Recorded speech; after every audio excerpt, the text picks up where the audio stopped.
मतलब हो गया भाई। पीडीएफ लगा दी। जय हिंद जय हिंद। चलो क्लासेस स्टार्ट करें। हाँ जी, बताओ क्या हो गया। क्या घर क्या करूंगा। 2 दिन गया था घर पे। गुस्सा क्यों होंगे ये बताओ। ना ना ऐसा नहीं है, कोई गुस्सा वुस्सा नहीं है यार। क्यों होंगे ये बताओ। आपने कौन सा मेरा कुछ बिगाड़ा है क्या। चलो खुश रहो। शुरू करें। एक टॉपिक है खनिज। तो खनिज पढ़ लेते हैं ना, प्लीज बातें नहीं। लाडो बात मत करो इधर से, प्लीज बातें नहीं, बातें नहीं। बच्चे इधर बात नहीं। शुरू करते हैं ना क्लास को। ठीक, बात नहीं भाई, बात नहीं। तो देखो एक टॉपिक पढ़ना है, इंपॉर्टेंट टॉपिक है। जो पीछे पढ़ा है वो आपने लिख लिया होगा, नोट्स बनाए होंगे। मैंने कहा था नोट्स बनाना है ना। तो नोट्स आप बना लेना प्लीज, ठीक है ना। सारी क्लासों के नोट्स बना लेना। नहीं बनाओगे तो कोई फर्क नहीं पड़ता उस चीज से, है ना। नहीं बने तो नहीं बनेंगे ना। बना लेना नोट्स, और तो क्या है। देख लेना भाई, तुम अपने हिसाब, समझदार हो सारे। चलो देखो, खनिज क्या होते हैं जो खोद कर प्राप्त किए जाते हैं खान से। भाई खनिज का एक सामान्य अर्थ है जो खोद कर प्राप्त हो, खुदाई से प्राप्त हो, उसको क्या बोलते हैं, खनिज। आलू भी खुदाई से प्राप्त होता है, लेकिन खनिज नहीं। तो खनिजों में कुछ विशेषताएं होती हैं, है ना। उनका एक रंग होता है, उनकी एक चमक होती है, उनका एक सामर्थ्य स्ट्रेंथ होती है ना। और खनिजों के अंदर जो अणु होते हैं, अणु, उन पार्टिकल्स के एक पैटर्न होता है। एक निश्चित पैटर्न के अंदर वो क्या होते हैं, जमे होते हैं। तो खनिजों की अपनी कुछ विशेषताएं होती हैं। तो खनिज जो है, उन खनिजों को सामान्यतः हम दो प्रकारों से बांटते हैं। एक ऐसे खनिज है जो धात्विक है, एक ऐसे खनिज है जो अधात्विक है। एक मेटेलिक मिनरल है और एक कौन से हैं, नॉन मेटेलिक। तो खनिजों को कितने भागों में बांटा। एक कौन से हैं, एक कौन से हैं, अधात्विक। एक धात्विक, एक अधात्विक। धात्विक खनिजों को फिर दो भाग में बांट लेते हैं। एक तो धात्विक में आते हैं लोह धात्विक, और एक आते हैं अलोह धात्विक। जैसे लोहा है, चुंबक से चिपकता है, लेकिन सोना चिपकेगा क्या, नहीं चिपकेगा। तो इनको भी दो तरीके से बांट लेते हैं हम, एक लोह धात्विक खनिज और एक कौन सा होता है, अलोह धात्विक खनिज। तो लोह धात्विक खनिजों में कौन कौन आते हैं, तो इसमें जैसे एक आता है लोह अयस्क, मैंगनीज, कोबाल्ट, निकिल। लोह धात्विक खनिजों में महत्वपूर्ण कौन कौन है, लोह अयस्क, मैंगनीज, कोबाल्ट, निकिल। और अलोह धातुओं में फिर कई सारे, सोना, चांदी, तांबा, ये चांदी वगैरह, ये सब किस में आते हैं, ये सब किस में आते हैं, अलोह धात्विक में। और जब हम बात करेंगे अधात्विक खनिजों की, तो अधात्विक में फिर जिप्सम है, संगमरमर है ना। इसके अलावा रॉक फास्फेट है, पेट्रोलियम है, कोयला है। ये सब खनिज ही है। पेट्रोलियम भी हम खुदाई से प्राप्त करते हैं, कोयला भी खान से निकालते हैं खोद करके, है ना। संगमरमर में निकालते हैं, है ना। रॉक फास्फेट, जिप्सम, ये तमाम जो प्रकार के खनिज हैं, या यूरेनियम है, थोरियम है, इन तमाम खनिजों को हम, जैसे आधात्विक खनिजों में हम एक ईंधन खनिज कह सकते हैं। कोयला, पेट्रोलियम और प्राकृतिक गैस कैसे हैं, ईंधन खनिज हैं। इनमें आधात्विक में एक बांट सकते हैं उर्वरक खनिज। जैसे उर्वरक खनिजों में जिप्सम है, जैसे उर्वरक खनिजों में रॉक फास्फेट है, जैसे पाइराइट है, बिहार बड़ा उत्पादक है पाइराइट का। जैसे इसमें फिर हम एक वर्गीकरण ऐसे कर लेते हैं, परमाणुीय खनिज, यूरेनियम, थोरियम, ये किस में आते हैं, परमाणुीय खनिजों में। तो ये तमाम जो है सारे के सारे कौन से हैं, अधात्विक है। तो खनिजों को दो वर्गों में बांटा, एक धात्विक है और एक कौन से हैं, अधात्विक। धात्विक के अंतर्गत अलोह धात्विक, अलोह धात्विक, दो धात्विक हो गया, फेरस, और एक कौन सा है, नॉन फेरस। लोह धात्विक में लोहेस्क, मैंगनीज, कोबाल्ट, निकिल। बोलो कौन से हैं, लोहेस्क, मैंगनीज, कोबाल्ट, निकिल। अलोह धात्विक में सोना, चांदी, तांबा, सोना, चांदी, तांबा। तो ये धात्विक खनिजों के अंतर्गत ये आ गए। अलोह धात्विक, या सॉरी अधात्विक में जो आएंगे, जिप्सम, संगमरमर, रॉक फास्फेट, पेट्रोलियम, ये सब के सब किस में आते हैं, अलोह धातु। यूरेनियम, थोरियम जितने भी हैं, ये पाइराइट वायराइट जितने भी हैं, सब इसमें, अभ्रक वगैरह सब इसके अंतर्गत आ जाएंगे, ठीक है। तो अब एक एक करके सबसे पहले देखते हैं, और सबसे पहले देखते हैं कौन सा, लौह अयस्क। देखो लौह अयस्क की 4 किस्म मिलती है, और 4 किस्में कौन कौन सी हैं, तो ये, सर थोड़ा धीरे सिलेबस पूरा कीजिए। और क्या चाहते हो भाई, इतना तो धीरे पड़ा है, इतना धीरे पड़ा है। क्या क्लास से फ्री नहीं करना है मुझे? कल लास्ट क्लास होगी, कल के बाद मेरी कोई क्लास नहीं होगी। आज करवा देंगे कुछ, कल करवा देंगे, ठीक है ना? सारे नोट्स प्रॉपर तरीके से बना लेना। नहीं, तुम्हारे लक्षण नहीं है ना, तुम्हारे लक्षण, तुम्हारे लक्षण नहीं। मतलब जनरली ऐसा होता है, जनरली ऐसा होता है। देखो ये कितना, ये लड़का कितना बदमाश है, रेड शर्ट वाला। बटन बंद कर सही ढंग से, तू बंद कर, ईयरफोन लगा रखा है। हाँ बटन बंद कर सही ढंग से। और ये निकाल, ये निकाल, ईयरफोन निकाल गले में से। मंगलसूत्र डाल घूमता है, किसके नाम का पहन रखा है? बटन बंद कर इसका, बटन बंद कर ले, टूटा हुआ है, बंद कर, बंद कर, बटन बंद कर। तुम्हारे लक्षण ठीक नहीं है। देखो जनरली क्या होता है ना कि सामान्यतः सभी टीचर सभी बैच की प्रशंसा करते हैं, बहुत अच्छा बैच है, लेकिन मैं तुम्हारी बुराई करूंगा, क्योंकि मेरे जीवन का ये पहला एकमात्र बैच है जिससे मैं दुखी हुआ हूं। मैं कभी दुखी नहीं हुआ, है कि नहीं? और मैं तुमसे ना बहुत मतलब गहराई से, मुझे बिल्कुल मेरी आत्मा से दुखी हुआ हूं मैं, बहुत ज्यादा, सच्ची में, लिटरली बता रहा हूं, झूठ नहीं बोल रहा हूं। नहीं, मुझे पता है, मुझे पता है, क्योंकि सुनो सुनो, क्योंकि मैंने तुम्हें जितनी शिद्दत से पढ़ाया तुमने उतना ही गलत रिएक्ट किया। बात समझ रहे हो? मैंने तुम्हें जितनी शिद्दत से पढ़ाया, जितना प्यार से पढ़ाया, इतना प्यार मैं अपनी पत्नी से किया होता जितना तुम्हारे बैच से इतना लाड़ किया है। बताओ, तुम बहुत बदमाश बच्चे हो, तुम बहुत बदमाश किस्म के बच्चे हो। अच्छा लड़कियों को छोड़ दो, चलो कोई बात नहीं, लड़के तो समझदार हैं ही, खैर, है ना? देखो देखो देखो, तो ये चाहिए तुम्हारे बैच से। मैं सच में, देखो मैं उदास रह नहीं सकता हूं क्लास में, इसलिए मैं हंस लेता हूं, लेकिन मैं सच में ही, तुम्हें लग रहा हो कि नहीं मैं मान गया हूं, मैं सच में नहीं मान रहा हूं, ठीक है ना? ध्यान रखना, तुम्हारे बैच के तो मैं जिंदगी में, अमित श्री मर सकता है लेकिन तुम्हारे बैच को माफ नहीं कर सकता है, ये बता दे रहा, ठीक है? कई बच्चों को लग रहा होगा फिर क्या हो जाएगा, है ना? चलो, लौह एस की 4 किस्म है। मुझे लगता था कि तुम लोग नौकरी लगोगे, फिर तुम्हारी शादियां होंगी, फिर तुम मुझे बुलाओगे, फिर मैं जाऊंगा तुम्हारी शादी में नाच के आऊंगा, लेकिन अब नहीं जाऊंगा।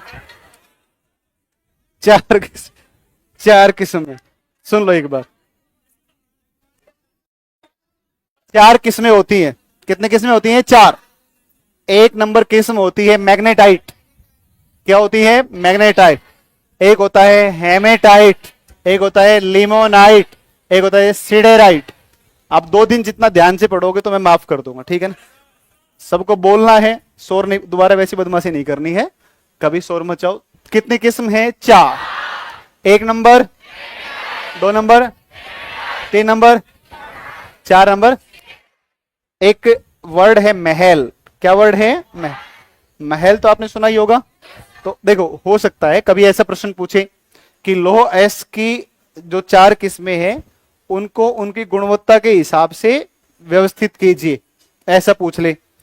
तो अच्छी जो गुणवत्ता का है वो कौन सा है? मैग्नेटाइट, हेमेटाइट, लिमोनाइट और सिडेराइट। सबसे खराब जो किस्म है वो कौन सा है? सिडेराइट। तो ये किस आधार पर वर्गीकरण करते हैं? लौह अंश कितना है। जैसे एक पत्थर हमने उठाया, और एक पत्थर हमने उठा के, और ये मान लो एक पत्थर है, इस पत्थर को हमने कहा भाई इसमें से लोहा है, लोहा निकाल लो, तो इसमें कितना अंश लोह है? तो जैसे जो सबसे अच्छा होगा उसमें 70% क्या होगा? 70% या उससे कहीं कहीं ज्यादा भी, 65-70% क्या होता है? उसमें लोह अंश होता है। बाकी जो अशुद्धियां हैं, अशुद्धि मतलब उसमें सिलिकॉन भी है, मैग्नीशियम भी है, उसमें अन्य कई सारे तत्व हैं। एक से अधिक तत्वों से मिलकर खनिजों का क्या होता है? निर्माण होता है। तो खनिजों का निर्माण कई तत्वों से मिलकर हुआ है, उसमें एक तत्व लोहा है। तो 70%, 72% इसके अंदर अगर लोह अंश है तो ये सबसे अच्छी किस्म है। फिर जिसके अंदर केवल 30% ही लोहा है, अब लोहा तो है इसमें, लेकिन इसमें कितना परसेंट है? केवल 30%। इसका मतलब ये नहीं होता है कि ये सबसे अच्छा लोहा होता है, ये सबसे खराब होता है।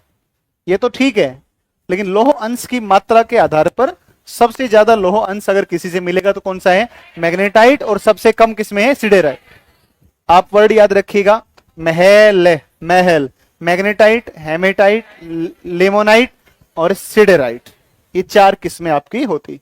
अब चलो आगे चलते हैं और अगली बात पर आते हैं, और अगली बात पर आएंगे तो थोड़ा ध्यान दो।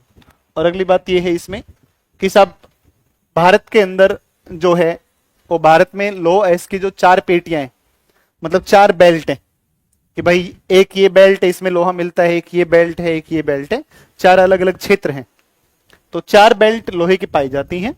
और यूनाइटेड नेशन फ्रेमवर्क क्लासिफिकेशन के अनुसार भारत में लोहे के लगभग कितने भंडार पाए जाते हैं, 28.52 बिलियन टन। ये नेशनल मिनरल्स इन्वेंट्री के जो डेटा हैं उसके हिसाब से बताया गया है ना। तो लगभग 28.5 बिलियन टन, मिलियन नहीं है, क्या है, बिलियन टन। तो भारत में लौह अयस्क के कुल भंडार 28.5 बिलियन टन है। कभी डेटा अगर पूछ ले तो 28.5 बिलियन टन लोहा भारत के अंदर पाया जाता है। 4 बेल्ट हैं, 4 पेटियां हैं। एक बेल्ट जो कि उड़ीसा और झारखंड में है, उड़ीसा झारखंड पेटी कहते हैं। एक पेटी है दुर्ग बस्तर चंद्रपुर, मतलब ये आपके छत्तीसगढ़ के आसपास का पूरा क्षेत्र है, तो यहां पर है दुर्ग बस्तर चंद्रपुर पेटी बेल्ट है।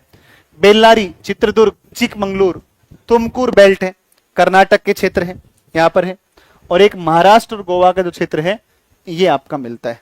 तो एक तो झारखंड वाला क्षेत्र हो गया, छत्तीसगढ़ हो गया, कर्नाटक हो गया, और गोवा और महाराष्ट्र हो गया। तो सामान्यतः आप इसको देख सकते हो, तो अधिकांश लोहा इसी क्षेत्र में मिलता है। ऐसे मिलने को तो फिर अरावली में मिलता है, अरावली का विस्तार राजस्थान में, वहां भी लोहा मिलेगा, लेकिन उतनी ज्यादा मात्रा में नहीं पाया जाएगा, गौण मिलता है, कम मिलता है, ठीक है ना। तो उड़ीसा झारखंड बेल्ट है, दुर्ग बस्तर चंद्रपुर बेल्ट है, बेल्लारी चित्रदुर्ग चिकमंगलुरु तुमकुर बेल्ट है, महाराष्ट्र गोवा बेल्ट है। तो ये 4 पेटियां भारत में लोहे की पाई जाती, इन 4 अलग अलग क्षेत्रों से लोहा प्राप्त होता है।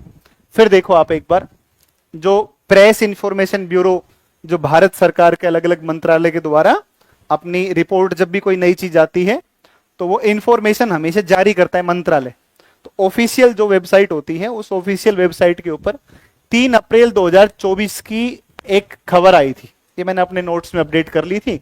तो पीआईबी 3 अप्रैल 2024, इस दिन जो आपका लौह मंत्रालय है, लौह इस्पात मंत्रालय, उसने इसके ऊपर कुछ लिखा था। भारत सरकार ने अपनी जानकारी साझा की और उसमें कहा, और उस पीआईबी की रिपोर्ट में लिखा गया कि भारत में विश्व के कुल लौह अयस्क का 9.6% प्राप्त होता है। ध्यान रखिएगा, भारत में दुनिया के कुल लोहे का कितना परसेंट है, 9.6%, मतलब लगभग 1/10वां भाग भारत में भंडार पाए जाते हैं पूरे विश्व के। ये बहुत अच्छा प्रश्न हो सकता है। अप्रैल में ही तो आया है 24 इसी साल की रिपोर्ट, उसी में लिखा हुआ है कि सब भारत में संपूर्ण विश्व के कुल लोह का कितना मिलता है, 1/10वां भाग मिलता है, ठीक है ना। तो 1/10वां भाग मिलता है। भारत विश्व में लौह अयस्क का कौन सा है, चौथा सबसे बड़ा उत्पादक राष्ट्र है। तो लौह अयस्क उत्पादन में भारत का दुनिया में कौन सा स्थान है, चौथा स्थान आएगा। और भारत से बड़े, जो सबसे बड़े लौह इस्पात उत्पादक है वो कौन है, पहला ऑस्ट्रेलिया, दूसरा ब्राजील, तीसरा चीन, चौथा भारत। तो अगर आपसे पूछे कि दुनिया में सबसे बड़ा लौह अयस्क उत्पादक राष्ट्र ऑस्ट्रेलिया, विश्व का लगभग 37.6%, तो ऑस्ट्रेलिया, ब्राजील, चीन, 3 के बाद भारत का कौन सा स्थान है, चौथा स्थान है। आई बात समझ में। और कितने भंडार हैं, 9.6%, लगभग 1/10वां भाग जो है लोह का भारत में पाया जाता है। बताओ सभी को क्लियर है कि नहीं आता, कोई दिक्कत थोड़ी इसमें। चलो इसके बाद अगर चलते हैं अपने, तो वर्ष 2021-22 के दौरान 2021-22 के दौरान देश में लौह अयस्क उत्पादन जो हुआ वो हुआ आपका कितना, 2,04,035 टन हुआ, 2,04,035 टन हुआ, जिसमें से अकेले उड़ीसा के द्वारा 1,09,675, देखो लगभग 2 लाख टन उत्पादित हुआ। 2 लाख टन उत्पादन में से 1 लाख टन किसने उत्पादित कर दिया, यानी कि भारत के कुल लौह उत्पादन का आधा उत्पादित कौन करता है, उड़ीसा करता है। इसका मतलब ये है कहने का कि कुल लौह उत्पादन का लगभग आधा कौन करता है, उड़ीसा। और यह जो था ये देश के सबसे ये लौह उत्पादक, सबसे बड़ा लौह उत्पादक राज्य कौन है? उड़ीसा है। और देश के कुल उत्पादन का लगभग 53.75%। तो लौह उत्पादक राज्यों में सबसे बड़ा राज्य कौन सा है? उड़ीसा है। बताओ बात समझ में आई कि नहीं आई? उड़ीसा के बाद दूसरा कौन है? कर्नाटक के बाद, छत्तीसगढ़ के बाद दुनिया में सबसे ज्यादा लौह उत्पादन करेगा उड़ीसा। ऑस्ट्रेलिया दूसरा, तीसरा, चौथा। भारत में कितना भाग लोहा? 1/10वां या कितना परसेंट है? 9.6%। 9.6%। तो विश्व के कुल भंडारों का 9.6% भारत में मिलता है। ठीक है, कितने इसकी किस्में हैं? 4। एक नंबर महल में मैग्नेटाइट, दूसरा हेमेटाइट, लिमोनाइट, सिडेराइट। तो सबसे निम्न किस्म कौन सी है? सबसे अच्छी है मैग्नेटाइट। मैग्नेटाइट सबसे अच्छी और सिडेराइट सबसे खराब किस्म। और सबसे बड़ा उत्पादक राज्य कौन है? उड़ीसा। 53.75% उत्पादित करता है। अब भारत में जो लौह उत्पादक राज्य हैं उनके प्रमुख क्षेत्र कौन कौन से, उस पर आ जाते हैं। ठीक है ना? क्या चाहते हो? सुधर जाओ, सुधर जाओ। लड़कियों को मैंने एक दिन समझाया भी था। क्या हो गया? कुछ हुआ है क्या? नहीं? कोई कुछ बोला था बेटा? ना, प्लीज इधर ध्यान दो। देखो,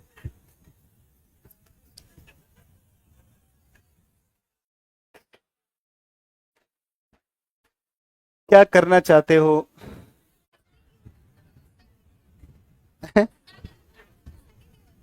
हार्मोन्स को थोड़ा संभालो, है ना? प्लीज। खान सर क्लास में क्यों नहीं करते?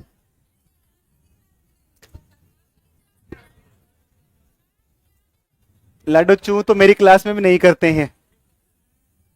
लास्ट क्लास में चू भी नहीं किया था किसी ने, है ना? तो वो मैं जितना चाहता हूं उतना ही चू करते हैं, है ना? प्लीज थोड़ा सा ध्यान दो, ध्यान मत भटकाओ। मैं तुम्हें फिर भी, पहले भी मैंने कहा था, मैं तुम्हें फिर कह रहा हूं, जीवन में 2 ही बार स्वर्ण काल आता है। ये पहला स्वर्ण काल चल रहा है।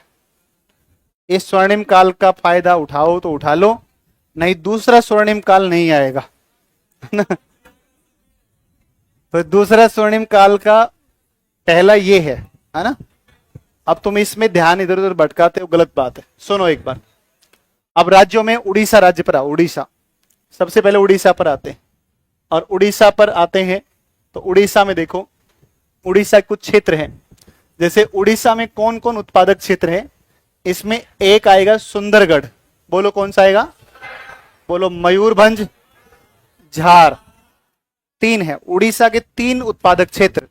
एक आएगा सुंदरगढ़, मयूरभंज, झार।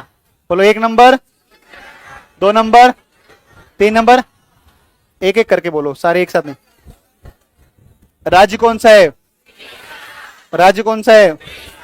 उड़ीसा में 1 नंबर, उड़ीसा में 2 नंबर, उड़ीसा में 3 नंबर, उड़ीसा के 1 नंबर, 2 नंबर, 3 नंबर। सुंदरगढ़ के अंदर एक क्षेत्र है और ये बोनाई पहाड़ी। कौन सी पहाड़ी है? तो कभी सामान्य प्रश्न आ जाए कि बोनाई पहाड़ी स्थित है सुंदरगढ़ क्षेत्र में, किस राज्य में? उड़ीसा। उड़ीसा में है कौन सी? बोनाई पहाड़ी। बोनाई पहाड़ियां प्रसिद्ध है लौह अयस्क उत्पादन के लिए। किसके लिए है?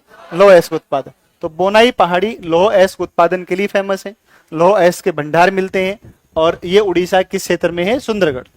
अच्छा, मयूरभंज में गुरु महिसानी, सुलापेट और बादाम पहाड़ बहुत इंपॉर्टेंट है, बहुत बहुत इंपॉर्टेंट। बादाम पहाड़ नाम सुनकर लगता है जैसे बादाम का पहाड़ होगा या बादाम के पेड़ लगे होंगे बहुत सारे, लेकिन इसका संबंध किससे है?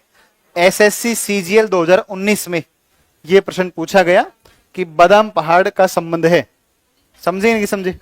तो अगर उसमें आ जाए कि बादाम पहाड़ का संबंध है, उसमें पहला विकल्प है इलायची उत्पादन से, 2 नंबर आए मैग्नीज उत्पादन से, 3 नंबर आए बादाम उत्पादन से, 4 नंबर आए लोएस। लोएस तो नहीं, अब तो तुम बता दोगे। उस समय पर दिमाग कैसे काम करेगा? उस समय काम करेगा, इलायची पहाड़ियां इलायची के लिए फेमस है, ऐसे बादाम पहाड़ियां बादाम के लिए। फिर आप सोचोगे कि यार इतना सरल प्रश्न तो नहीं आ सकता है, इसका मतलब बादाम नहीं होता है, इसका मतलब इलायची होती है। समझे कि नहीं समझे? ऐसे दिमाग काम करेगा, तुक्का जब ऐसे मारे है ना, तो वहां संबंध दिखेगा ही नहीं, लोहे का और बादाम का कोई संबंध नहीं होता है। लेकिन बादाम पहाड़ी ये मयूरभंज के अंदर उड़ीसा में है, और बादाम पहाड़ी फेमस है किसके लिए? लौह अयस्क के लिए। ये नाम भी बहुत ज्यादा आता है, गुरु महिसानी।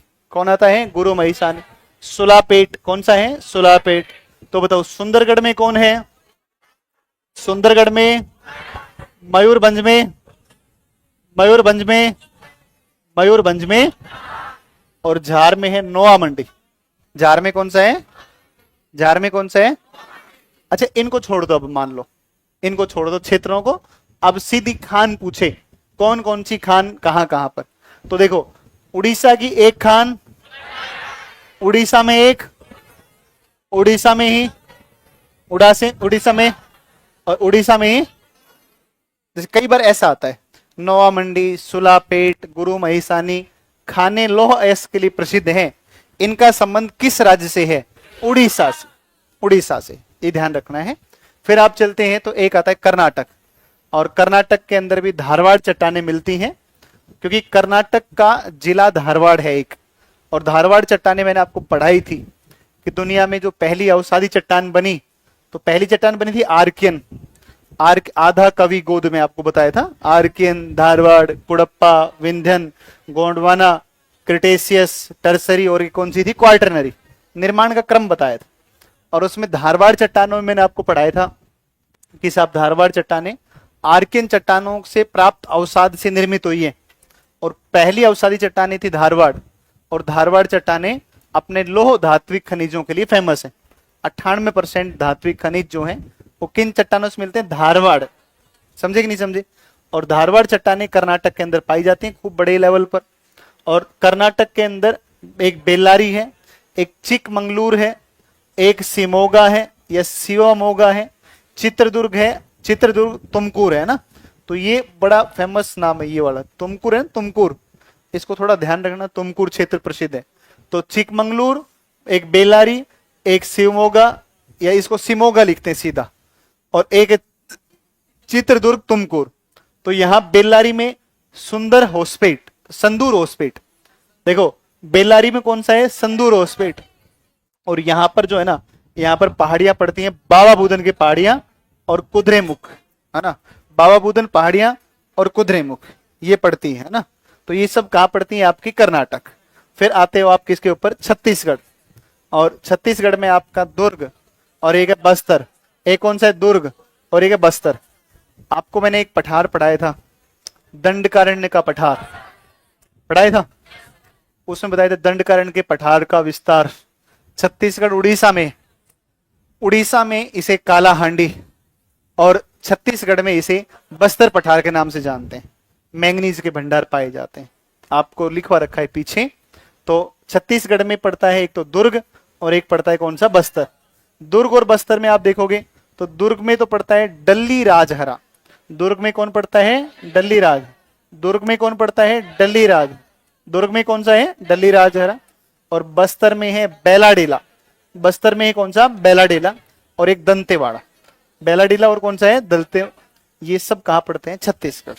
तो छत्तीसगढ़ में, कर्नाटक में आएगा संदूर होस्पेट, कर्नाटक में आएगा कौन सा? बाबा बुदन की पहाड़ियां, कर्नाटक में आएगा कुद्रेमुख, छत्तीसगढ़ में आएगा डल्ली राजहर, छत्तीसगढ़ में आएगा बेलाडेला, छत्तीसगढ़ में आएगा दंतेवाड़ा। ये तमाम कहां पर है? आपकी कर्नाटक, और ये कहां पर है? छत्तीसगढ़। और वहीं उड़ीसा में कौन कौन सा था? बोनाई पहाड़ी, गुरु महिसानी, बोलो, सुलापेट, बादाम पहाड़, नोआ मंडी, है ना। तो अब एक एक करके आपको बोलना है ये वाले सारे के सारे, है ना। ऐसे ही उड़ीसा में बोलना, उड़ीसा में एक नंबर, उड़ीसा में एक नंबर गुरु महिसानी, है ना, गुरु महिसानी। इसके अलावा कौन सा है? सुलापेट, बादाम पहाड़, मयूरभंज। कर्नाटक में बाबा बुदन की पहाड़ियां है कि नहीं? बाबा बुदन की पहाड़ियां। कुद्रेमुख है, कुद्रेमुख चोटी बताई थी आपको। और कर्नाटक के अंदर ही एक और पड़ती है, इसका नाम है संदूर होस्पेट, संदूर होस्पेट है। फिर छत्तीसगढ़ में एक बेलाडीला, एक आपका कौन सा है बेलाडीला के अलावा, दंतेवाड़ा है कि नहीं, दंतेवाड़ा है, बेलाडीला है, डल्ली राजहरा है। तो ये सब कहां पड़ती हैं, छत्तीसगढ़ में पड़ती है। तो छत्तीसगढ़ में डल्ली राजहरा, छत्तीसगढ़ में बेलाडीला, छत्तीसगढ़ में दंतेवाड़ा। कर्नाटक में बाबा बुदन की पहाड़ियां, कुद्रेमुख और संदूर हॉस्पेट, पोनाई पहाड़ी, बादाम पहाड़, गोरो महिसानी, ये सब का सोलापेट, ये सब कहां पड़ती हैं, ये आपके उड़ीसा में। कुछ याद भी हुआ कि नहीं हुआ, थोड़ा थोड़ा याद हुआ होगा ना। तो थोड़ा अगर आप देखो, जैसे आप इसको ध्यान से जब देखोगे ना, क्या होता है ना कि वास्तव में आप कभी खुद से सोच कर देखना कि क्या ऐसा होता है कि वास्तव में किसी भी चीज को पढ़ते समय अगर आपकी निगाहें सही टिकी हैं उन वर्ड के ऊपर, तो कई बार होता क्या है, हम पढ़ रहे हैं लेकिन वास्तव में हमारी निगाहें शब्दों के ऊपर नहीं होती हैं, शब्दों के ऊपर सही में निगाहें नहीं होती। और अगर शब्दों के ऊपर निगाह करना नहीं सीखेंगे तो पेपर में प्रश्न कुछ आएगा और पढ़ेंगे कुछ, समझे कि नहीं समझे। प्रश्न कुछ पूछा गया है, हमने कुछ और पढ़ लिया और उसको हमने जो हमने पढ़ा उसके हिसाब से हमने क्या कर दिया, आंसर कर दिया, फिर गलत हो जाता है। इसलिए पढ़ते समय हमेशा शब्दों के ऊपर ध्यान दिया करो, क्या शब्द लिखा हुआ है, आंखों से पढ़ा करो उसको, है ना, आंख से पढ़ा करो, है ना। अरे हाँ, आंख से पढ़ते हैं, और कैसे पढ़ते हैं और कैसे पढ़ते हैं, दिमाग से पढ़ते हैं। तुम्हें ऐसा लगता है, अच्छा दिमाग तक कौन लेकर जाती है, बताओ, है कि नहीं है। तो फिर तो देखो ऐसे देखा करो, जैसे गलियों में देखते हो ऐसे ही देखो। झारखंड, तो झारखंड में कौन आएगा, पूर्वी सिंहभूम, एक आएगा पश्चिमी सिंहभूम। देखो झारखंड का पूर्वी सिंहभूम पड़ता है नोआ मंडी, झारखंड के पश्चिमी सिंहभूम पड़ता है गोवा की खान, गोवा की खान पड़ती है, गोवा की खान पड़ती है। हाँ मतलब कुछ क्षेत्र इसके अंतर्गत भी आ जाएगा, ठीक है ना। तो एक कोई खान है वो दो राज्यों में फैली हो सकती है, ठीक है ना। तो ये है। अब आपने सुना होगा स्टील, है ना, सुना है स्टील। तो अच्छा स्टील जो है, स्टील, स्टील को कई बार अगर पूछे तो देखो 2023 में कुल उत्पादन स्टील का 125.32 मिलियन टन कच्चा इस्पात, और संशोधित मतलब प्यूरिफाइड या फिनिश्ड, वो फिनिश्ड जो इस्पात आएगा, स्टील आएगा, वो आएगा 121.29 मिलियन टन, इतना उत्पादित हुआ। सर्वाधिक जो उत्पादन होगा स्टील का, इस्पात का, वो कौन करेगा, उड़ीसा, झारखंड और छत्तीसगढ़, उड़ीसा, झारखंड और छत्तीसगढ़। स्टील को थोड़ा देख लेना। अब देखो आप, ये आपके आ गए हैं, अच्छा ठीक है। अब देखो इसमें थोड़ा ध्यान दो एक बार, यार कुछ छोटा है क्या पीछे, एक सेकंड रुको। बात तो तुम्हें पता ही करनी नहीं है, फालतू नहीं करनी है ना बात। हाँ बिल्कुल समझदार बच्चों की तरह आराम से बैठ करके पढ़ो। ये मैंगनीज उत्पादन में आएगा ना, मैंगनीज के उत्पादन में, हाँ मैंगनीज आएगा, ठीक है ना। देखो ध्यान दो एक बार, मैंगनीज उत्पादन, ये है मैंगनीज का।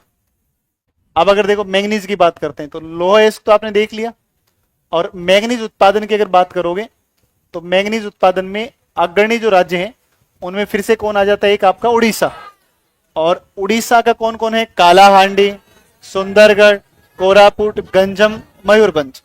सारे बोलो, उड़ीसा में कौन कौन है, कालाहांडी, उड़ीसा में सुंदरगढ़, कोरापुट, गंजम, मयूरभंज। महाराष्ट्र में कौन है, भंडारा, नागपुर और रत्नागिरी, भंडारा, नागपुर और रत्नागिरी। एमपी में कौन आएगा, छिंदवाड़ा, बालाघाट, जबलपुर, निमाड़, झाबुआ।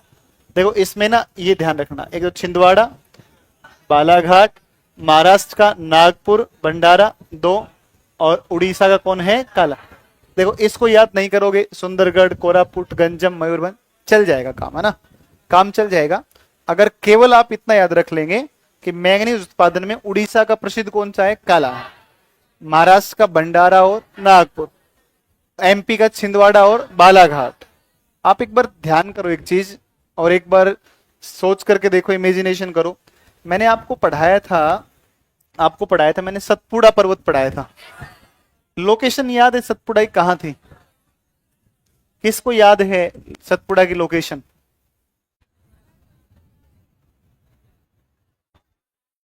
अंकित कहां बैठा है? अंकित पीछे बैठे अंकित? नहीं, चलो तो बताओ, लोकेशन याद आई कुछ कुछ? कहां पर है लोकेशन? देखो एमपी इमेजिनेशन करो, ये एमपी, एमपी बता रखा है।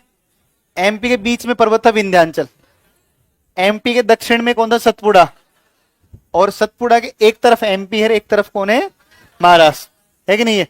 और एमपी के दाएं तरफ था छत्तीसगढ़। भाई छत्तीसगढ़ किससे अलग हुआ है? एमपी से अलग हुआ है। तो आप देखोगे कि आपको इस तरीके से बताया था कि ये इस तरीके से आपका जो है, ये इस तरीके से आपका पड़ेगा कौन सा? ये एमपी है, और एमपी के इस तरफ जो है ये कौन सा पड़ता है? छत्तीसगढ़। और यहां पर ये जो है ये कौन सा है? महाराष्ट्र। और यहां पर आपको लोकेशन बताई थी इस तरीके से, और ये है आपका, ये था सतपुड़ा, था ना? राजपीपला, ग्वालीगढ़, महादेव और मैकाल। तो महाराष्ट्र और एमपी की सीमा पर कौन सा फैला हुआ है? सतपुड़ा फैला है। और यहाँ एमपी और छत्तीसगढ़ में भी कौन है? सतपुड़ा। लेकिन यहाँ सतपुड़ा की पहाड़ियां हैं, और सतपुड़ा का एक हिस्सा जिसका नाम है मैकाल, बताया था। तो ये ध्यान रखना, एमपी का पड़ेगा छिंदवाड़ा, और एमपी का पड़ेगा बालाघाट। एमपी का छिंदवाड़ा और एमपी का कौन सा है? बालाघाट। और महाराष्ट्र का पड़ेगा आपका नागपुर, और एक कौन पड़ेगा? भंडारा। मतलब सतपुड़ा का जो क्षेत्र है, इस सतपुड़ा पर्वतीय क्षेत्र में किसके भंडार पाए जाएंगे? आपके मैंगनीज के। तो बोलो, उड़ीसा में कौन सा है? कालाहांडी। महाराष्ट्र में कौन सा है? भंडारा नागपुर। एमपी में कौन सा है? छिंदवाड़ा। कर्नाटक में है बेलारी, चित्रदुर्ग, शिमोगा, धारवाड़। झारखंड में सिंहभूम, हजारीबाग, धनबाद। और राजस्थान का उदयपुर, नाथरागिपाल। उदयपुर और नाथरागिपाल ये आ जाएंगे आपके राजस्थान में। इसके बाद में एक खनिज मिलता है क्रोमाइट। कौन सा मिलता है? क्रोमाइट। क्रोमाइट इंपोर्टेंट क्यों है? तो क्रोमाइट इंपोर्टेंट होने का कारण है, और क्रोमाइट इंपोर्टेंट होने का कारण ये है कि क्रोमाइट का लगभग 98% जो भंडार है वो उड़ीसा का एक जिला पड़ता है, जाजपुर जिला। कौन सा पड़ता है? जाजपुर जिला। तो ये बहुत इंपॉर्टेंट है, बहुत बहुत इंपॉर्टेंट है कि लगभग 98% जो भंडार है वो किस में पाए जाते हैं? यहीं पर पाए, जाजपुर में पाए जाते हैं, जो कि कहां पर पड़ता है? उड़ीसा। जैसे आपने एक खनिज सुना होगा, इसका नाम है टंगस्टन। बताओ सुना है कि नहीं सुना है? टंगस्टन नाम सुना है? टंगस्टन, टंगस्टन का उपयोग क्या होता है? हाँ, जैसे पहले अपना बल्ब आता था ना, ये वाला, ये वाला बल्ब आता था इस तरीके से ना, इस तरीके से बल्ब आता था, और इसमें 2 तार निकले होते थे, है ना? और ये जो है ना, ये कहलाता है फिलामेंट। क्या कहलाता है? फिलामेंट। और इसकी विशेषता ये होती है कि ये टंगस्टन ना, ये अत्यधिक उच्च ताप को भी सहन कर सकता है, और इसी वजह से टंगस्टन के द्वारा बनाया जाता है बल्ब का फिलामेंट। राजस्थान का एक जिला है नागौर। कौन सा जिला पड़ता है? और नागौर जो जिला पड़ता है ना, यहाँ पर पहाड़ियां हैं, रेवा की पहाड़ियां। कौन सी पहाड़ियां हैं? रेवा की पहाड़ियां। और ये रेवा की पहाड़ियां राजस्थान के जिस जिले में है, ये नागौर जिला है। कौन सा जिला है साहब? नागौर। और ध्यान रखना, नागौर 3 चीजों के लिए बहुत फेमस है ना? नागौर, एक तो रेवा की पहाड़ियां नागौर, है ना? तो ये सर्वाधिक उत्पादन करता है ना, केवल यहीं से उत्पादन होता है ना, एकमात्र उत्पादक क्षेत्र है, एकमात्र। टंगस्टन का एकमात्र उत्पादक क्षेत्र कौन सा पड़ता है? रेवा की पहाड़ियां हैं, जो कहां पर पड़ती है? राजस्थान के नागौर। अरावली की पहाड़ियां हैं नागौर में, वहीं पर यह पाया जाता है। राजस्थान का नागौर 3 चीजों के लिए बहुत फेमस है। एक तो ये फेमस है किसके लिए? टंगस्टन के लिए। और एक नागौर पाया जाता है मकराना का मार्बल। किसके लिए फेमस है? मकराना का मार्बल, मकराना मार्बल। और एक जो है ना, यहाँ पर जो है खारे पानी की झीलें, ये खारे पानी की झीलें भी यहाँ पर काफी अधिक पाई जाती है। नागौर में खारे पानी की झीलें पाई जाती है। मकराना का मार्बल, भारत का सबसे प्रसिद्ध जो मार्बल है वो यही मिलता है। आप बिहार में कई बार देखना, मार्बल की जो दुकानें होती है, मार्बल को हिंदी में मार्बल कहते हैं, सॉरी अंग्रेजी में मार्बल कहते हैं, हिंदी में संगमरमर कहते हैं, है कि नहीं? और आप देखना कई बार दुकानों पे लिखा होगा बिहार के अंदर कि मकराना मार्बल, आप पढ़ के देखना कई बार। तो ये नागौर में ताजमहल जिससे बनाए गए वो कौन सा मार्बल है? मकराना का मार्बल, ठीक है ना? और सफेद सीमेंट भी यहाँ पर उत्पादित होती है। तो ये रेवा की पहाड़ियां में टंगस्टन पाया जाता है, ठीक है ना? रेवा की पहाड़ियों में पाया जाता है। इसके बाद देखो आप आगे आगे चलो, आगे चलते हैं। अगला और कौन कौन है? अलोह धात्विक खनिजों में एक आता है बॉक्साइट, बहुत इंपॉर्टेंट है। आप जानते हैं बॉक्साइट के बारे में कि बॉक्साइट जो है बॉक्साइट, वो बॉक्साइट टर्सरी युगीन चट्टानों में पाया जाता है। कौन चट्टानों में? टर्सरी। जैसे लोहा पाया जाता है किसके अंदर? धारवाड़ में। लोहा कैसे मिलता है? ऐसे ही बॉक्साइट कैसे मिलता है? टर्सरी युगीन। ये बहुत अच्छा मैंने आपको क्वेश्चन बता दिया है ना। जैसे बॉक्साइट प्राप्त होता है, अधिकांश बच्चे बॉक्साइट मतलब एल्यूमिनियम, एल्यूमिनियम मतलब धात्विक खनिज, धात्विक खनिज को किससे जोड़ देंगे? सीधा धारवाड़ के साथ। लेकिन ध्यान रखना कि बॉक्साइट की अधिकांशतः प्राप्ति किन चट्टानों से होती है? टर्सरी युगीन, है ना। तो अधिकांश बच्चे इसमें धारवाड़ आंसर कर देंगे, लेकिन आपको धारवाड़ नहीं करना है, आपको क्या करना है? टर्सरी युगीन। ये गलती नहीं करे पेपर के अंदर, ठीक है ना। अब देखो बॉक्साइट से हमें क्या प्राप्त होता है? एल्यूमिनियम। भाई बॉक्साइट से क्या मिलता है? एल्यूमिनियम। और बॉक्साइट उत्पादक क्षेत्रों में भी उड़ीसा का अग्रणी स्थान है।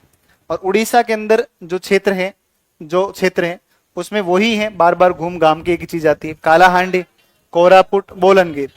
गुजरात का भी अग्रणी स्थान है, ध्यान रखना। तो उड़ीसा के बाद कौन आता है? गुजरात।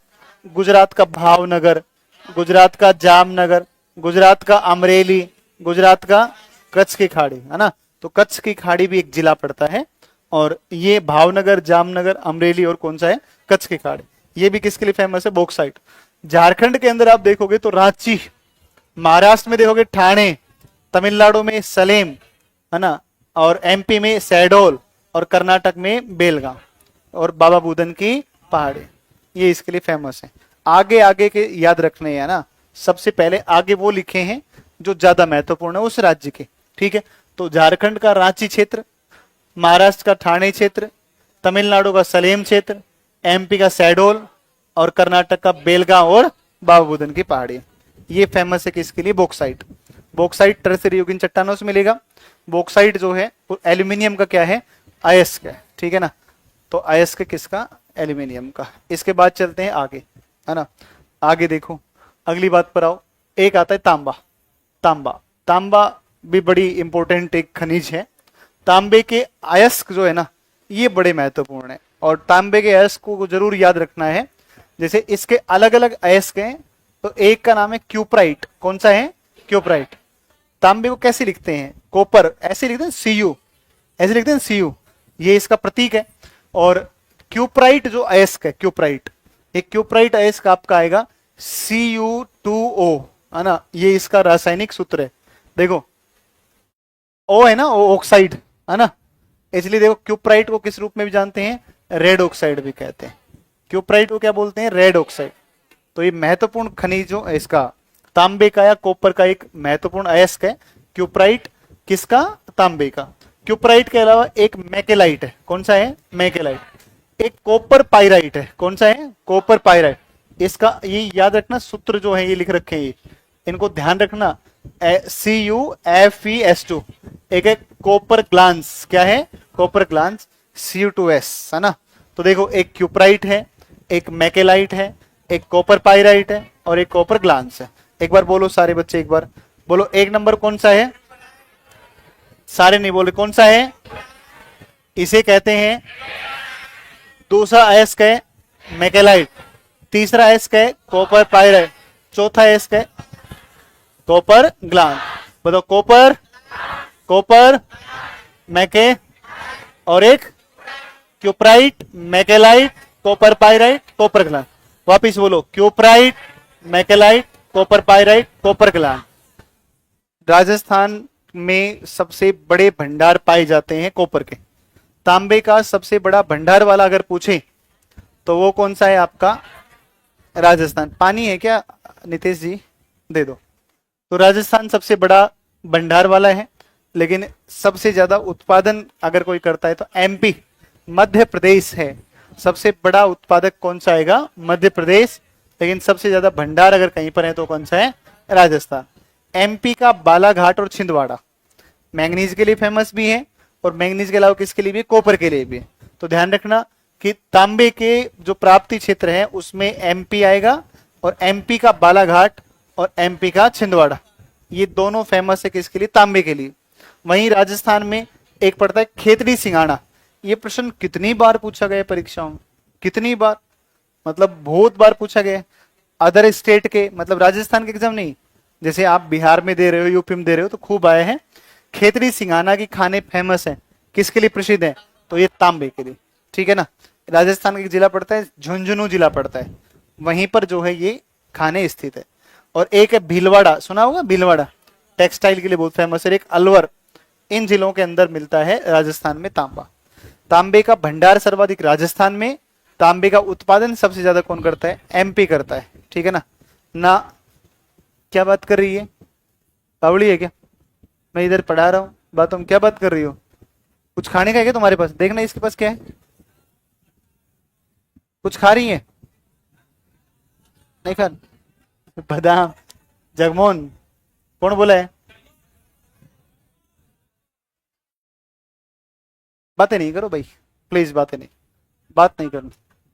मैं पानी पी लूं, ताली तो नहीं बजाओगे? ठीक, मुझे तो देखो देखो वो बजाए, देखो एक तो मिल ही जाएगा आइटम, मुझे पूरा भरोसा है। देखो देखो कितना,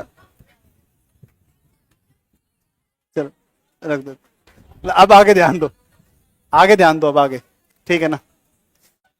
तुम ना छटे हुए बदमाश हो, जो छटे हुए होते हैं ना, जो छलनी में छन कर आते हैं, तो बिहार के 38 जिलों में से है ना, जो सारे 38 जिलों में से 5-5, 10-10 आए होंगे निकल निकल करके, तब आके यहाँ बैठे हैं ना, है कि नहीं? तुम लोग नहीं हो, लड़कियां नहीं, मानता हूं, लड़कियां सीधी होती है, जलेबी की तरह, मानता हूं मैं। इतना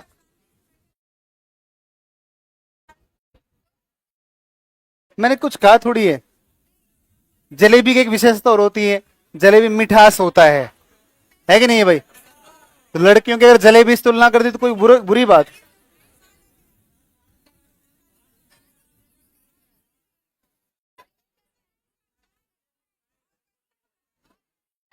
आगे चले, चलो आगे चलते। एक आता है चांदी, कौन आता है? चांदी, चांदी सुनो एक बार। आपको पता है एक राजस्थान में शासक हुए राजा, और उनका नाम है राणा सांगा, सुना है कि नहीं सुना है? महाराणा सांगा किसके खिलाफ लड़े थे? वो खानवा का युद्ध महाराणा सांगा ने ना, तो बाबर के साथ में। और महाराणा सांगा के शरीर पर 80 घाव थे। कितने घाव थे? एक पैर नहीं है, आंख फूटी हुई है एक, ऐसा बुरा हाल था भाई। उन्होंने मतलब बहुत बड़े मतलब योद्धा हुए हैं, पूरा जीवन संघर्ष में निकाला, इतने सारे युद्ध करे उन्होंने, ठीक है ना। किन के खिलाफ करे? आक्रमणकारियों के खिलाफ, कुछ तो बाहर से विदेशी आक्रमण, और कुछ आपसी राजाओं के, भारतीय जो राजा थे स्थानीय राजाओं के साथ में। तो बहुत लड़ाई लड़ी, और इतनी लड़ाई लड़ी कि आर्थिक स्थिति खराब हो गई, और आर्थिक स्थिति खराब हुई तो महाराणा सांगा के समय में राजस्थान का एक जिला पड़ता है उदयपुर, कौन सा जिला है? और वहां पर एक स्थान है जावर, कौन सा स्थान है? तो राजस्थान के उदयपुर में जावर के अंदर चांदी की खान खोजी गई। किसकी खान खोजी गई? जो कि ना केवल राजस्थान जबकि भारत, और ना केवल भारत जबकि एशिया की सबसे बड़ी चांदी खान है। दुनिया में सबसे ज्यादा चांदी का उत्पादन ये मैक्सिको करता है, वहीं एशिया में सर्वाधिक उत्पादन कौन करता है? राजस्थान करता है, ठीक है ना। और भारत में फिर कौन आएगा भाई? एशिया का बड़ा हो गया तो फिर इसका भारत का भी आ गया। तो बताओ चांदी के लिए प्रसिद्ध खान कौन सी है? जावर खान। देखो चांदी के साथ ना, जब चांदी का उत्पादन होता है तो उसके साथ में एक और खनिज निकलता है, और उसका नाम है सीसा जस्ता, लेड जिंक। क्या बोलते हैं? Lead zinc. तो लेड जिंक बोलते हैं।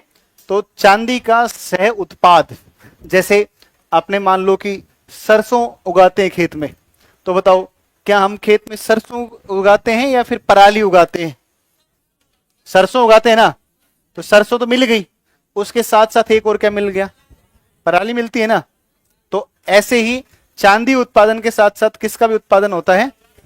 किसका भी होता है? सीसा जस्ता। बेटा खड़ा हो, खड़ा हो बेटा, नीली शर्ट वाला।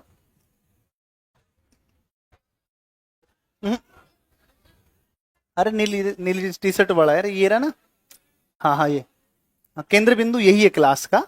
क्या हो गया ना बेटा, कुछ तो हुआ है। हार्मोन चेक करवाएं, 6 नंबर में चेक करो इसके हार्मोन्स ले जा करके। हाँ, क्या दिक्कत है, क्या हो गया, कुछ बात तो नहीं है ना। तुझे केंद्र बिंदु बना रखा है इन्होंने पूरे झुंड ने। हैं? बैठ जा बैठ जा बैठ जा। पानी पिएगा, पानी भिजवाऊं, ताड़ी भिजवाऊं।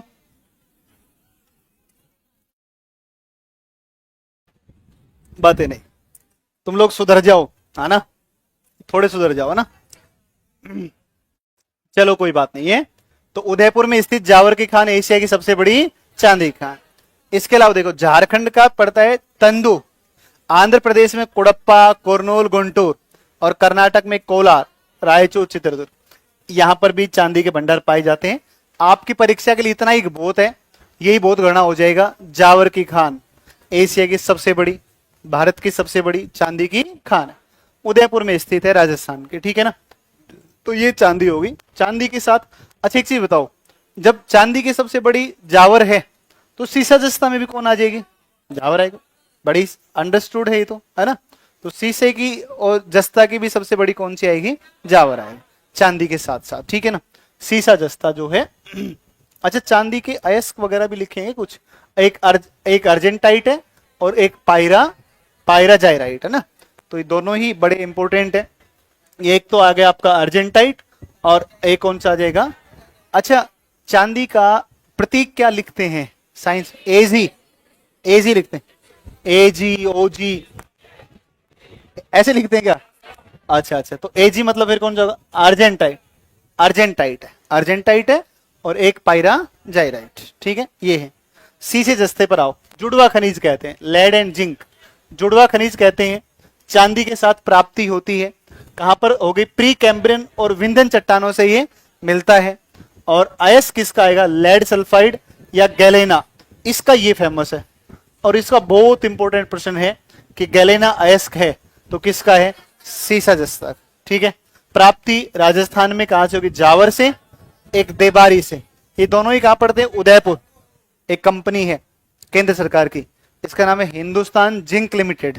कौन सी कंपनी है, हिंदुस्तान जिंक लिमिटेड कंपनी है। और ये जो है हिंदुस्तान जिंक लिमिटेड उत्पादन करती है जावर के, राजस्थान के अंदर किसका, जिंक का, इसका, है ना। एक और राजस्थान का जिला पड़ता है चित्तौड़गढ़, और एक पड़ता है भीलवाड़ा, ठीक है ना। चंदेरिया स्थान है, तो ये नहीं पूछेगा तुमसे चंदेरिया। रामपुरा अगूचा ये नाम पूछ सकता है। तो जावर और एक रामपुरा अगूचा, ये राजस्थान का एक जिला है भीलवाड़ा, यहाँ पर ये आपका मिलता है। तो सीसा जस्ता और चांदी आपका हो गया है। इसके अलावा सीसा जस्ता कहाँ मिलेगा, तो ये मिलेगा गुजरात के बनासकाठा, विशाखापट्टनम आंध्र प्रदेश, दार्जिलिंग वेस्ट बंगाल, रंगपो सिक्किम, तंदू धनबाद झारखंड में। एक आता है टिन, तो टिन जो है ये बस्तर का पठार, लिखवा रखा है मैंने आपको। टिन के लिए फेमस है बस्तर का पठार, आप अपने नोट्स उठाकर देखना, भौतिक प्रदेशों में वहां लिखवाया हुआ है। एक टंगस्टन मैंने अभी बताया, और ये रेवा की पहाड़ियां हैं। डेगाना भाकरी एक स्थान पड़ता है, नागौर में एक स्थान है डेगाना भाकरी, वो स्थान है। और यहाँ टंगस्टन के लिए पहाड़ियां मैंने आपको बता दी थी पीछे, रेवा की पहाड़ियां, रेवा की पहाड़ियां है, रेवा की पहाड़ियां ये फेमस है, अरावली का ही हिस्सा है। तो टंगस्टन यहां से मिलता है। और टंगस्टन का एकमात्र उत्पादक राज्य कौन सा है, राजस्थान, एकमात्र उत्पादक है। ऐसे ही आप देखोगे सोना है, सोना, तो सोना, सोना कितना सोना है ना, देखो वही सोना है क्या ये, एट वो नहीं, जगमोहन तू तो चुप ही रहा कर, तू भावना मत बह, तेरा अभी समय नहीं आया है, तेरा दौर आएगा पूरा, ठीक है ना। देखो सोना जो है ना, सोना वो धारवाड़ चट्टानों से प्राप्त होता है। अच्छा, सोने का सबसे बड़ा उत्पादक कौन है, कर्नाटक, कर्नाटक है। तो सबसे बड़ा उत्पादक कौन आएगा, कर्नाटक।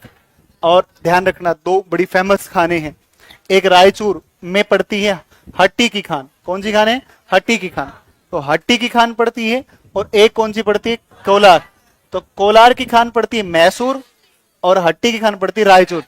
आप याद करो, मैंने आपको रायचूर एक चीज बताई थी, याद करके देखो क्या बताया, रायचूर दो आप बताया था, नदी कृष्णा और तुंगभद्रा, कृष्णा और तुंगभद्रा के बीच में रायचूर दो आप। तो ये जो चेर चोल पांडे थे, इनकी लड़ाई एक ही चीज पर हुआ करती थी बस, कौन सा दोआब चाहिए, रायचूर। तो दोआब क्योंकि उपजाऊ क्षेत्र होता है, नदियों द्वारा मिट्टी का जमाव किया जाता है और कृषि अच्छी खासी यहाँ पर होती है।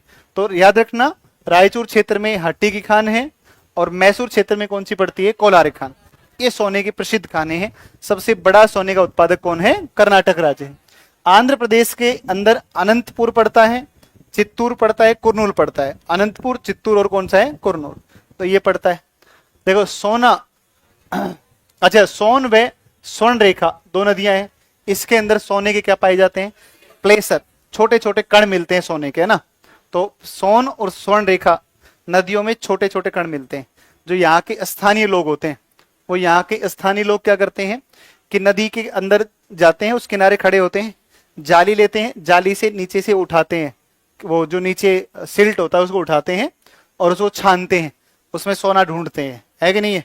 और फिर जो वहां के लोकल जो पैसे वाले लोग होते हैं वो क्या करते हैं कि वो बेचारे शाम तक सोना निकालेंगे, उसको 300 रुपए में, 400 रुपए में, 200 रुपए में खरीदते हैं, उसको 5-7 हजार रुपए में बेच देते होंगे प्यूरिफाई करके, है कि नहीं है। तो जो सोना निकाल रहा है वो तो कुछ कमाए कि नहीं कमाए, लेकिन जो मीडिएटर हैं वो अच्छा पैसा कमाते हैं। तो सोन और स्वर्ण रेखा नदियों में सोने के प्लेसर पाए जाते हैं। और जमुई, तो जमुई जो है आप जानते हैं बिहार में, और जमुई में सबसे बड़े सोने के भंडार खोजे गए, है ना। जियोलॉजिकल सर्वे ऑफ इंडिया सर्वे करता है भारत में और सर्वे के माध्यम से पाता है कि कहां पर किस खनिज के भंडार है। तो ऐसा माना गया है कि देश में सबसे बड़े सोने के भंडार कहां पर है, ये जमुई में सबसे बड़े सोने के भंडार, है कि नहीं। तो चलो एक ये, और आगे की बात करेंगे फिर अपने कल अपने इसको खत्म करवा देंगे, ठीक है ना। बताओ कुछ और कुछ है क्या, कोई प्रश्न है कोई। कल जितने प्रश्न हो तुम्हारे, जितने भी क्वेश्चन हो, वो तमाम क्वेश्चंस आप अपने एक पेज के ऊपर सिस्टमेटिक तरीके से लिख कर ले आना। प्लीज एक बार सुन लो, बातें नहीं, प्लीज प्लीज मेरी सुन लो पहले, सारे बच्चे सुन लो, इधर बच्चे नहीं हो तो सारे सुन लो और सारे क्वेश्चन लिख के ले आना। आपके मन में जितने भी क्वेश्चन हैं, कहीं पर देखो मैं आपको फिर कह रहा हूं, मानवीय भूल बिल्कुल हो सकती है ना, कोई त्रुटि हो सकती है, फैक्ट में कोई गलत लिखा जा सकता है। जैसे बिहार के सामान्य परिचय में कैमूर आना चाहिए था, वहां रोहतास लिखा हुआ है ना। तो उसको कुछ ऐसी कोई गलतियां रह गई हो कहीं पर, तो क्या होगा ना कि मैं उसको देख लूंगा एक बार, और वो सारे क्वेश्चंस को फिर मैं एक वीडियो के माध्यम से, एक वीडियो लेक्चर बना करके, और उसमें सबका समाधान वहां पर सॉल्यूशन कर देंगे, ठीक है ना। और कल इसको कंप्लीट करवा देंगे। और एक था कृषि टॉपिक के अंदर, तुमने ना बदमाशी कर दी, मैं कृषि और अच्छे से पढ़ा देता, ठीक है ना, लेकिन अब तुम भुगतो उसको, तुम्हारी गलती है तो उसको फिर तुम्हें भुगतना पड़ेगा, है ना। लेकिन चलो कभी ना कभी यूट्यूब वगैरह के माध्यम से पढ़ाऊंगा तो तुम पढ़ लेना ध्यान से, ठीक है ना। कृषि फसलों का उत्पादन वो आपको इकोनॉमिक्स वाले सर जो हैं वो इकोनॉमिक्स में इकोनॉमिक सर्वे के आधार पर करवा देंगे कि लेटेस्ट जो डेटा है, किस फसल का उत्पादन किसने ज्यादा किया है। कृषि के प्रकार वगैरह मैंने आपको बता ही दिए थे, सामान्यतः कौन कौन से प्रकार हैं। इसके अलावा क्या चैप्टर तुम्हारा है, जनगणना भरत सर पढ़ा देंगे आपको जब आएंगे, ठीक है ना। जनगणना तो हम सर से ही पढ़ोगे, है ना, वो टॉपिक मैं किसी ना किसी माध्यम से तुम्हें पढ़ा दूंगा, किसी दूसरे माध्यम से पढ़ा दूंगा या पढ़ा देंगे, कोई बात नहीं। अभी बीपीएससी का पेपर होगा तो उससे पहले मैं यूट्यूब वगैरह पर बिहार एग्जाम केजीएस है ना, उसके ऊपर कभी सेशन ले लेंगे और आप उसमें पढ़ लेना, ठीक है ना। तो कल आपको क्या करना है, जितने भी प्रश्न आपके हैं वो सिस्टमेटिक तरीके से लिख के लाना, ठीक है ना। और सारे प्रश्नों को आप जमा करवा देना और फिर आपके सारे डाउट्स को करवा देंगे, ठीक है ना। तो ये हमारा रहेगा कल का, ठीक है। चलो रिवीजन, तुम्हारे लक्षण सही नहीं करवा देते, कोई बात नहीं, ठीक है ना। चलो देखते हैं रिवीजन का कल देखते हैं ना। हाँ, ये जो टॉपिक मैंने पीडीएफ से आपको पढ़ाए हैं, इन सबको सिस्टमेटिक, अभी 31 तारीख को एक एग्जाम एनडीए का ना, मैं तो उस चक्कर में लगा हुआ हूं मैं, तो वो पेपर हो लेता है, फिर मैं फ्री हो जाऊंगा थोड़ा, तो फ्री होते ही सारी पीडीएफ को सीक्वेंस वाइज करवा के, टॉपिक वाइज, जैसे बिहार भूगोल की नहीं सीक्वेंस वाइज डलवाई थी, ऐसे ही सीक्वेंस वाइज डलवा देंगे सारी पीडीएफ, ठीक है ना।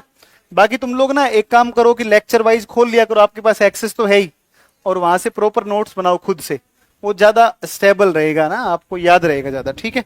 तो वो कर लोगे तो ज्यादा बेटर है, ठीक है ना। बाकी पीडीएफ भी डलवा देंगे, ठीक है। Thank you.